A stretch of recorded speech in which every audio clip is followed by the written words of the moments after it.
Let's do midweek madness. Dominique Foxworth, what has you mad on this Wednesday? Oh, yeah, this ridiculous, unserious Cardinals game had me mad. And then, of course, the coach, Jonathan Gannon, slapping people in his chest. That was horrible and upsetting. However, we could have avoided all of this if the refs would have just made the right call. This is a touchdown. They reviewed it and tried to say it wasn't a touchdown. He had possession of the ball. I'm more angry at that than this. He apologized. You took $100K. Although I do think they should get $100K to DeMarcado like that. I'm not getting $1,000. Give it to the man who was hurt. The class action lawsuit. Peter, what has you mad today? I know a lot of different games happen, and Drake May and Trevor Lawrence played well. How about the two-point conversion? Can we give some love to the Hall to go for two on the road against the division champions and say we're not leaving this up to the kickers? Sean Payton's decision to go for two might have changed the entire tide in the AFC West. We're not even talking about it this week. I agree. No, we talked about it a little bit yesterday. That was a gutsy, I almost said a different word, a gutsy decision by Sean Payton. But I caught myself. Jeffrey, what's got you mad today? Kickoffs, kicking out of bounds. You got one job, bro. One job. 55 yards, man, wide. Like, can we keep it in bounds? This is devastating. What are we? We've had 8 of these this season. We've made it so simple. It's like a little pooch kick now, and we're kicking it out of bounds. Like, stop getting cute. Kick the ball in there. Let it happen. I mean, the one for the Chiefs of the night, it crushed me. It turns the whole game. And now we're showing the Colts crushing even more. Get it off the television. Finally, Lewis, what has you mad? Look, I think I'm with you now, Green. I think now I'm getting disgusted with these Jets. Okay, you cannot have a football team have 3/5 of their starting offensive line out, and you allow 6.2 yards per carry, 180 total yards. You have 10 penalties again. After having 10 penalties the week before, you still haven't won. You're inconsistent on offense. Look, it's time to start making some examples of people there. Listen, it's time to start cutting folks, man. I'll tell you what has me mad. Who chose the word mediocrity? We aspire to mediocrity with the Jets. Mediocrity would be an enormous step in the right direction. It's a compliment. The topic bar should be the Jets suck. That's what it should say. All right, well, let's face it. They're the only 0-5 team in the league, and they just played the worst game of the entire NFL season. But I digress. Our next stop is Cincinnati, where the Bengals have a new quarterback.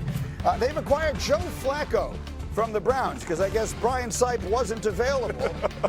So Jake Browning has really struggled since replacing Joe Burrow, throwing 8 interceptions over parts of 4 games. Let's face it, the Bengals have been non-competitive since Joe Burrow got hurt. So this is the very rare in-division, in-state quarterback trade. So there's a lot to unpack here. Kimberly will have the Cleveland side of it in a second because she's got their game. How about the Cincinnati side of it? Should we expect to see Flacco play for them?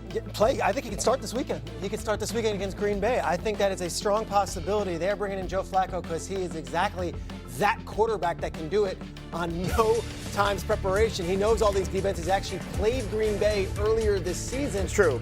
And he would be the first quarterback in NFL history since 1962, Jack Kemp, Buffalo Bills, to beat the same team twice in 2 different uniforms. He would be doing it as a as a Browns quarterback and a Bengals quarterback. But Zach Taylor and the front office, Duke Tobin, they were not calling all different teams. They were not calling for Russell Wilson. They were not calling for Jameis Winston. They wanted Joe Flacco specifically because he can do this on short times rest, and he can get thrown into the mix, and he can carry the load. Whatever you think of Joe Flacco, 6th team, 41 years old, he can play if you need him. You guys had a lot, pardon me, of immediate reaction to this as far as the fit, as far as the scheme, as far as the offensive line. Jeff? Yeah, I mean, he needs to ask for a pay raise right now. Before the first game, you're going to put me in there behind that offensive line. Help me, pay me for whatever bodily damage I'm about to suffer and incur, which will be significant. I mean, he's 41. He doesn't move. They couldn't protect Burrow, who can move. They didn't protect Browning. They have to have a change in philosophy. I'm not, all joking aside, you better make sure you protect him. Joe Flacco didn't light it up in Cleveland, and they're better up front than Cincinnati is. And their tackles were struggling, and Flacco was in panic mode. I don't care who you are as a quarterback. You start getting hit, your eyes drop down. He has better receivers in Cincinnati. I understand that in Higgins and Chase. but his body better be protected if they want him to go more than 2 weeks, because they get hit entirely too much in Cincinnati. That doesn't just change because you replace the quarterback. Yeah, look, they're 32nd pass block win rate. What number is that? That's 32. There's only 32 teams. Well, thank you. Only 32 teams. Of them. Okay, and this is the classic case of, like I said in the meeting, about don't mistake activity for achievement. Yeah, they made a move, but you're not really achieving anything. That's not being disrespectful to Joe. Joe just can't move. It's just as simple as that. Not disrespectful. I mean, he can't move. But he can.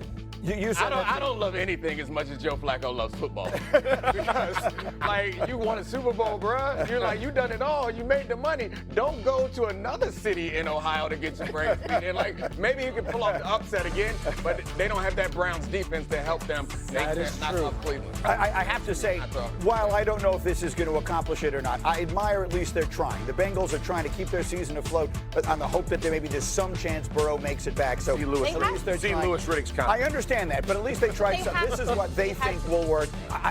Rather than just running the same thing back out there. Of course. Now, Kmart, the entire world will look at this, and you have Browns Steelers this weekend. A lot of the people will look at this and say, where does this leave? You got Dylan Gabriel, you got Shedeur now. What's the situation in Cleveland? So here's the thing. Everybody's thinking, well, Shedeur just moves up automatically, right? Technically, he is number 2 on the unofficial depth chart. They still have Bailey Zappi on the practice squad. So Kevin Stefanski will be asked today, is Shedeur the number 2 or is he going to be the 3rd again? And Kevin has to explain what his reasoning is, because there is a scenario where Bailey Zappi could be elevated from the practice squad to be the backup. He has started in this league. He started for them. So there, we need Kevin Stefanski to confirm for everyone what his plan is. I do think that in an ideal world, Kevin Stefanski would want to take things slow with Shedeur, give him a week of preparation. For any of these rookie quarterbacks. Keep in mind, Kevin's plan was not for Joe Flacco not to be in the building. The Browns were not looking to let go of Joe Flacco. They thought he would still be here, but when the opportunity arose, when the Bengals called late Monday, that sort of got them thinking, okay, we can get something for him, and we know Andrew Berry loves draft compensation. Yeah, that just sounds so ridiculous. And I get your point. And I was at that game. We did that game between Baltimore and Cleveland when Bailey Zappi started. Okay, I was there. But look, they're in developmental mode now. They're in future mode. They're in future projection mode. You don't need to see what Bailey Zappi can do.